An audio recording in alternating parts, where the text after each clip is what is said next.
नमस्कार, दिल्ली न्यूज में आपका बहुत बहुत स्वागत है। चलिए देखते हैं आज की 25 फटाफट काम की और महत्वपूर्ण बड़ी खबरों को। पर इससे पहले वीडियो को लाइक करना बिल्कुल न भूलें। दिल्ली के वकील 8 सितंबर से हड़ताल पर, बार एसोसिएशन ने किया आंदोलन का ऐलान। दिल्ली के वकील एक बार फिर से हड़ताल पर जाने की तैयारी में हैं। बार एसोसिएशन ने घोषणा की है कि 8 सितंबर से सभी वकील कामकाज ठप कर हड़ताल शुरू करेंगे। एसोसिएशन का कहना है कि उनकी लंबे समय से लंबित मांगों पर सरकार ने कोई ठोस कदम नहीं उठाया, इसलिए मजबूरन उन्हें ये फैसला लेना पड़ा। वकीलों की हड़ताल से दिल्ली की अदालतों में न्यायिक कार्य प्रभावित होगा। नोएडा ग्रेटर नोएडा के यात्रियों के लिए आईजीआई एयरपोर्ट पहुंचना होगा आसान, लग्जरी बस सेवा होगी शुरू। नोएडा ग्रेटर नोएडा से दिल्ली के इंदिरा गांधी अंतर्राष्ट्रीय हवाई अड्डे तक का सफर अब और आसान होने जा रहा है। यात्रियों की सुविधा हेतु जल्द ही लग्जरी बस सेवा शुरू की जाएगी। इन बसेस में आरामदायक सीटिंग, एयर कंडीशनिंग और लगेज स्पेस की आधुनिक सुविधा होगी। इस सेवा के शुरू होने से लोगों को महंगी कैब किराए पर निर्भर नहीं रहना पड़ेगा और सीधी कनेक्टिविटी मिलेगी। अधिकारियों का कहना है कि पायलट प्रोजेक्ट के तौर पर इसे शुरू किया जाएगा और बाद में बसेस की संख्या बढ़ाई जाएगी। दिल्ली में अगले 5 दिन भारी बारिश का अलर्ट, मौसम विभाग ने लोगों को किया सतर्क। दिल्ली वालों के लिए मौसम विभाग ने बड़ा अलर्ट जारी किया। अगले 5 दिनों तक राजधानी और आसपास के इलाकों में लगातार बारिश होने की संभावना जताई गई। विभाग ने चेतावनी दी है कि तेज बारिश से जलभराव, ट्रैफिक जाम और बिजली आपूर्ति में दिक्कतें बढ़ सकती हैं। साथ ही यमुना का जलस्तर भी प्रभावित हो सकता है। मौसम विभाग ने लोगों को सावधानी बरतने, अनावश्यक बाहर न निकलने और सुरक्षित स्थानों पर रहने की सलाह दी है। दिल्ली सिविल लाइंस के घरों में घुसा यमुना का पानी, लोगों का जनजीवन अस्त व्यस्त। दिल्ली के सिविल लाइंस इलाके में बाढ़ का पानी घरों तक पहुंच गया। यमुना के जलस्तर में लगातार बढ़ोतरी से हालात बिगड़ते जा रहे हैं। घरों और गलियों में पानी भरने से लोगों का जनजीवन अस्त व्यस्त हो गया। कई परिवारों को सुरक्षित स्थानों पर शरण लेनी पड़ी। वहीं बुजुर्ग और बच्चे सबसे ज्यादा परेशानी झेल रहे हैं। बिजली और पानी की सप्लाई भी प्रभावित हो रही है। प्रशासन ने राहत और बचाव कार्य शुरू कर दिए और प्रभावित लोगों को अस्थायी शिविरों में पहुंचाया जा रहा है। दिल्ली में धीरेन्द्र शास्त्री ने सीएम रेखा गुप्ता से की मुलाकात, जताई गहरी चिंता। दिल्ली में बागेश्वर धाम के महंत धीरेन्द्र शास्त्री ने मुख्यमंत्री रेखा गुप्ता से मुलाकात की। ये मुलाकात काफी अहम मानी जा रही है क्योंकि इस दौरान धीरेन्द्र शास्त्री कुछ मुद्दों को लेकर गहरी चिंता में नजर आए। हालांकि बातचीत का पूरा ब्यौरा सामने नहीं आया, लेकिन सूत्रों का कहना है कि मुलाकात में सामाजिक और धार्मिक विषयों के साथ साथ मौजूदा हालात पर भी चर्चा हुई। दिल्ली बाढ़ पीड़ितों से मिले केजरीवाल, पानी खाने की किल्लत से लोग परेशान। दिल्ली में बाढ़ से हालात बिगड़ते जा रहे हैं। यमुना का पानी उफान पर है और हजारों लोग बेघर होकर अस्थायी शिविरों में शरण लिए हुए हैं। इस बीच अरविंद केजरीवाल बाढ़ प्रभावित इलाकों का दौरा करने पहुंचे। वहां लोगों ने साफ साफ कहा कि उन्हें पानी और खाने की भारी किल्लत का सामना करना पड़ रहा है।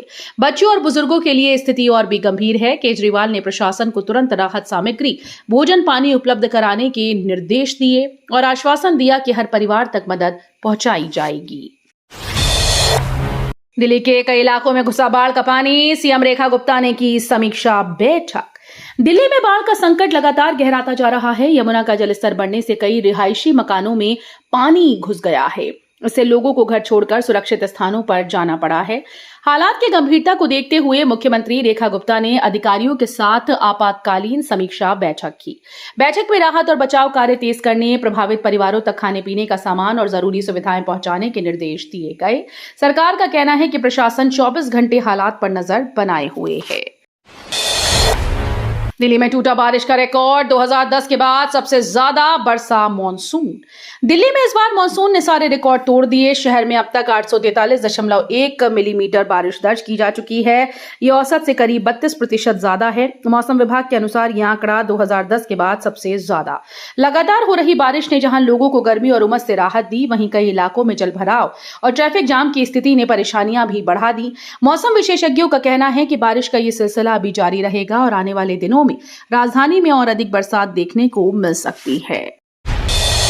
दिल्ली में 18 साल की लड़की पर चाकू से हमला, आरोपी युवक गिरफ्तार। दिल्ली में सनसनीखेज वारदात सामने आई है। यहां 18 साल की एक लड़की पर चाकू से हमला किया गया।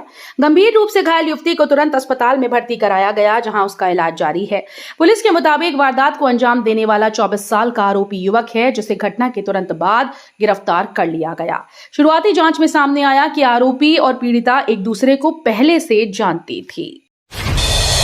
दिल्ली पुलिस प्रमोशन पॉलिसी पर उठे सवाल, पुलिसकर्मियों में असंतोष, सुधार की मांग तेज। दिल्ली पुलिस में प्रमोशन पॉलिसी को लेकर असंतोष लगातार बढ़ता जा रहा है। पुलिसकर्मियों का कहना है कि बार बार बदलती नीतियों से न केवल उनकी पदोन्नति प्रभावित हो रही है, बल्कि करियर ग्रोथ पर भी असर पड़ा है। कई कर्मचारियों ने आरोप लगाया कि नई पॉलिसी पारदर्शी नहीं है और इसमें मेरिट से ज्यादा अन्य कारकों को प्राथमिकता दी जा रही है। डूसू चुनाव में अब बॉन्ड की जगह गारंटर देंगे जिम्मेदारी, खत्म हुई पुरानी बाध्यता। दिल्ली विश्वविद्यालय छात्र संघ यानी DUSU चुनाव में इस बार बड़ा बदलाव किया गया है। अब तक चुनाव लड़ने वाले उम्मीदवारों को बॉन्ड जमा करना अनिवार्य था, लेकिन इस व्यवस्था को खत्म कर दिया गया। इसकी जगह अब उम्मीदवारों को गारंटर देना होगा जो उनकी जिम्मेदारी लेगा। चुनाव आयोग का मानना है कि यह कदम छात्रों पर वित्तीय बोझ कम करेगा और पारदर्शिता को बढ़ावा देगा। नई व्यवस्था से चुनाव प्रक्रिया और आसान होगी और ज्यादा छात्र राजनीति में हिस्सा ले पाएंगे। दिल्ली शराब नीति केस में केजरीवाल सिसोदिया ने पंजाब बाढ़ का हवाला देकर पेशी से मांगी छूट। दिल्ली शराब नीति मामले में एक नया मोड़ आया है। अरविंद केजरीवाल और मनीष सिसोदिया ने अदालत में पेशी से छूट की अर्जी लगाई। दोनों नेताओं ने दलील दी है कि इस समय पंजाब बाढ़ प्रभावित क्षेत्रों में राहत कार्यों की निगरानी बेहद जरूरी है और उनकी मौजूदगी वहां आवश्यक है। ऐसे में वो कोर्ट में उपस्थित नहीं हो सकते। अदालत इस पर जल्द ही सुनवाई करेगी। बता दें कि दिल्ली शराब नीति केस में दोनों नेताओं की भूमिका को लेकर पहले से ही जांच जारी है और कई बार उन्हें कोर्ट में पेश होना पड़ रहा है। EPFO 3.0 से अब UPI और ATM से निकाल सकेंगे कर्मचारी अपना PF पैसा। देश के करोड़ों कर्मचारियों के लिए बड़ी खुशखबरी है। कर्मचारी भविष्य निधि संगठन यानी EPFO अब नया डिजिटल प्लेटफॉर्म EPFO 3.0 लॉन्च करने जा रहा है। इस प्लेटफॉर्म के जरिए PF खाते से पैसा निकालना, अपडेट करना और क्लेम करना पहले से कहीं ज्यादा आसान हो जाएगा। खास बात यह है कि कर्मचारी अब UPI और ATM के जरिए सीधे PF की राशि निकाल लेंगे। इस सुविधा से पारदर्शिता बढ़ेगी और कर्मचारियों को तुरंत सेवा मिलेगी। पुरानी दिल्ली रेलवे ब्रिज बंद, 35 ट्रेन रद्द और 35 ट्रेन का रूट बदला गया। पुरानी दिल्ली रेलवे ब्रिज को सुरक्षा कारणों से बंद कर दिया गया है, जिससे रेल यातायात पर बड़ा असर पड़ा। रेलवे प्रशासन ने 35 ट्रेन को तत्काल प्रभाव से रद्द कर दिया है, जबकि 35 ट्रेन का रूट बदल दिया गया। अचानक लिए गए इस फैसले से यात्रियों को खासी परेशानी का सामना करना पड़ रहा है। रेलवे ने यात्रियों से अपील की है कि वे स्टेशन पहुंचने से पहले अपनी ट्रेन की स्थिति आधिकारिक वेबसाइट, ऐप या हेल्पलाइन नंबर पर जांच लें। दिल्ली बीजेपी का बड़ा कदम, पंजाब बाढ़ पीड़ितों की मदद को राहत सामग्री भेजने की तैयारी। दिल्ली बीजेपी ने पंजाब के बाढ़ प्रभावितों के लिए मदद हेतु हाथ बढ़ाया। पार्टी ने राहत सामग्री भेजने की तैयारी शुरू कर दी। इसमें खाने पीने का सामान, दवाइयां, कपड़े, जरूरी वस्तुएं शामिल होंगी। बीजेपी नेताओं का कहना है कि प्राकृतिक आपदा के इस मुश्किल समय में पंजाब के लोगों को अकेला नहीं छोड़ा जाएगा। दिल्ली से कार्यकर्ता लगातार राहत सामग्री जुटाने में लगे हुए हैं। बताया जा रहा है कि जल्द ही ये सहायता ट्रकों के जरिए पंजाब भेजी जाएगी।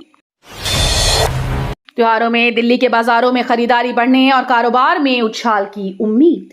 त्योहारों के मौसम से पहले दिल्ली वासियों के लिए बड़ी खुशखबरी है। सरकार ने कई जरूरी सामानों और सेवाओं पर GST दरों में कटौती की। कपड़े, जूते, घरेलू सामान और कुछ खाद्य उत्पाद अब पहले से सस्ते मिलेंगे। इससे उपभोक्ताओं की जेब पर बोझ कम होगा और खरीदारी का मजा दुगना। व्यापारी भी इस फैसले से उत्साहित हैं, क्योंकि बाजार में ग्राहकों की भीड़ बढ़ने की पूरी उम्मीद है। दिवाली, दशहरा और नवरात्रि जैसे त्योहारों पर दिल्ली के बाजार एक बार फिर से रोशनी और रौनक से चमकने वाले हैं। द्वारका पुलिस का तगड़ा एक्शन, 2.5 घंटे में 2 स्नैचर दबोचे, मोबाइल और बाइक बरामद। दिल्ली के द्वारका इलाके में पुलिस ने तगड़ा एक्शन दिखाते हुए महज 2.5 घंटे में 2 स्नैचर्स को गिरफ्तार कर लिया। पीड़ित से मोबाइल फोन छीने जाने की सूचना मिलते ही पुलिस ने इलाके में नाकाबंदी कर दी और तकनीकी सर्विलांस की मदद से आरोपियों को ट्रैक किया। दोनों बदमाशों के पास से छीना गया मोबाइल और वारदात में इस्तेमाल बाइक बरामद हुई। पुलिस का कहना है कि दोनों पर पहले भी कई आपराधिक मामले दर्ज हैं। त्वरित कार्रवाई से इलाके के लोगों में राहत की भावना है। टीचर्स डे पर राष्ट्रपति मुर्मू ने 81 शिक्षकों को राष्ट्रीय पुरस्कार से नवाजा। शिक्षक दिवस के अवसर पर राष्ट्रपति द्रौपदी मुर्मू ने देश भर के 81 शिक्षकों को राष्ट्रीय पुरस्कार से सम्मानित किया। राष्ट्रपति ने कहा कि जैसे स्मार्ट क्लासरूम की आवश्यकता है, वैसे ही आज स्मार्ट शिक्षकों की भी जरूरत है। उन्होंने नई शिक्षा नीति का उल्लेख करते हुए कहा कि इसका उद्देश्य भारतीय शिक्षकों को वैश्विक स्तर पर तैयार करना है। राष्ट्रपति मुर्मू ने विद्यार्थियों के चरित्र निर्माण पर जोर देते हुए कहा कि शिक्षकों के योगदान से भारत ज्ञान की महाशक्ति बनेगा। ये सम्मान शिक्षा क्षेत्र में उत्कृष्ट कार्य और नवाचार करने वाले शिक्षकों की उपलब्धियों का गौरव है। कोविड ड्यूटी में मरे प्रिंसिपल के परिवार को दिल्ली हाईकोर्ट ने दिया 1 करोड़ का मुआवजा। दिल्ली हाईकोर्ट ने कोविड योद्धाओं के सम्मान से जुड़ा एक अहम फैसला सुनाया है।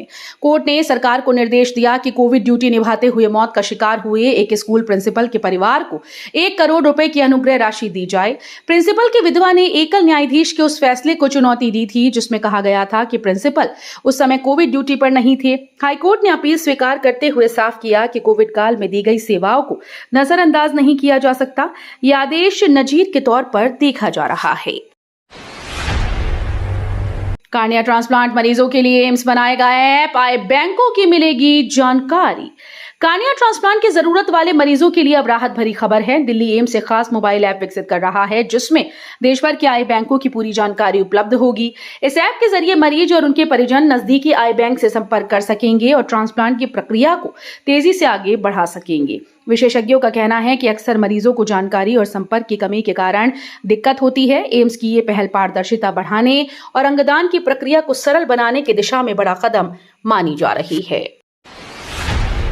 यमुना के उफान से पूर्वी दिल्ली में हाहाकार, बोट क्लब ने हजारों लोगों को बचाया।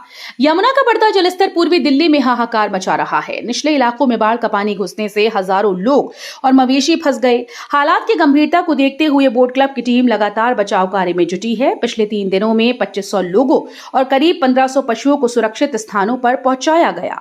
प्रशासन का कहना है कि राहत और बचाव कार्य 24 घंटे जारी है और जरूरतमंदों को खाने पीने की सुविधाएं भी मुहैया कराई जा रही हैं। चंद्रग्रहण के दौरान सूतक काल कब होगा शुरू, जानिए क्या करें और क्या ना करें। आगामी चंद्रग्रहण को लेकर लोगों में उत्सुकता बढ़ गई। धार्मिक मान्यताओं के अनुसार ग्रहण लगने से कई घंटे पहले सूतक काल शुरू हो जाता है। इस दौरान मंदिरों के कपाट बंद कर दिए जाते हैं और पूजा पाठ स्थगित रहता है। ज्योतिषाचार्यों का कहना है कि सूतक काल में भोजन, नींद और शुभ कार्यों से बचना चाहिए। वहीं मंत्र जाप, ध्यान और भगवान का स्मरण करना चाहिए। ग्रहण समाप्त होने के बाद स्नान और घर की शुद्धि कर पुनः पूजा अर्चना की जाती है। ये परंपरा सदियों से हमारे धार्मिक जीवन का हिस्सा रही है। प्रवेश वर्मा ने महाराष्ट्र सदन में आयोजित विशेष समारोह में गणेश प्रतिमा का दर्शन किया। दिल्ली के मंत्री प्रवेश वर्मा ने शुक्रवार को महाराष्ट्र सदन पहुंचकर गणेश प्रतिमा का दर्शन किया। गणेश उत्सव के मौके पर महाराष्ट्र सदन में विशेष पूजा और भजन कार्यक्रम का आयोजन किया गया जिसमें कई गणमान्य शामिल हुए। प्रवेश वर्मा ने बप्पा से देश और दिल्ली वासियों की खुशहाली की कामना की। उन्होंने कहा कि गणेशोत्सव हमारी सांस्कृतिक और धार्मिक परंपराओं का महत्वपूर्ण हिस्सा है जो समाज को एकजुट करता है। दिल्ली पुलिस ने निजी एयरलाइन पायलट को दबोचा। लाइटर नुमा कैमरे से महिला का बना रहा था वीडियो। दिल्ली पुलिस ने एक निजी एयरलाइन के पायलट को गिरफ्तार किया। आरोपी पर आरोप है कि उसने लाइटर जैसे दिखने वाले एक जासूसी कैमरे का इस्तेमाल कर गुप्त रूप से महिला का वीडियो बनाया। घटना सामने आने के बाद पीड़िता ने तुरंत इसकी शिकायत पुलिस से की। जांच में पता चला कि कैमरा खासतौर पर रिकॉर्डिंग के लिए डिजाइन किया गया था। पुलिस ने डिवाइस बरामद कर ली और आरोपी पायलट को हिरासत में लेकर पूछताछ कर रही है। अधिकारियों का कहना है कि यह गंभीर अपराध है और आरोपी के खिलाफ कड़ी कार्रवाई की जाएगी। इस घटना से सुरक्षा और निजता पर बड़े सवाल खड़े हो गए हैं। दिल्ली में भूकंप के झटके, सोशल मीडिया पर लोगों ने व्यक्त की चिंता और डर। दिल्ली एनसीआर में एक बार फिर से भूकंप के झटके महसूस किए गए। अचानक धरती हिलने से लोग घरों और दफ्तरों से बाहर निकल आए। हालांकि अभी तक किसी नुकसान की खबर नहीं है, लेकिन लोगों में दहशत जरूर देखने को मिली। सोशल मीडिया पर भी भूकंप को लेकर लगातार रिएक्शन आ रहे हैं। कई लोगों ने ट्वीट और पोस्ट कर अपनी स्थिति बयां की, तो कुछ ने हल्के फुल्के अंदाज में मीम्स शेयर किए। तो ये थी आज की बड़ी खबरें। रोजाना ऐसे ही सबसे पहले अपडेट पाने के लिए चैनल को सब्सक्राइब करना बिल्कुल न भूलें। धन्यवाद।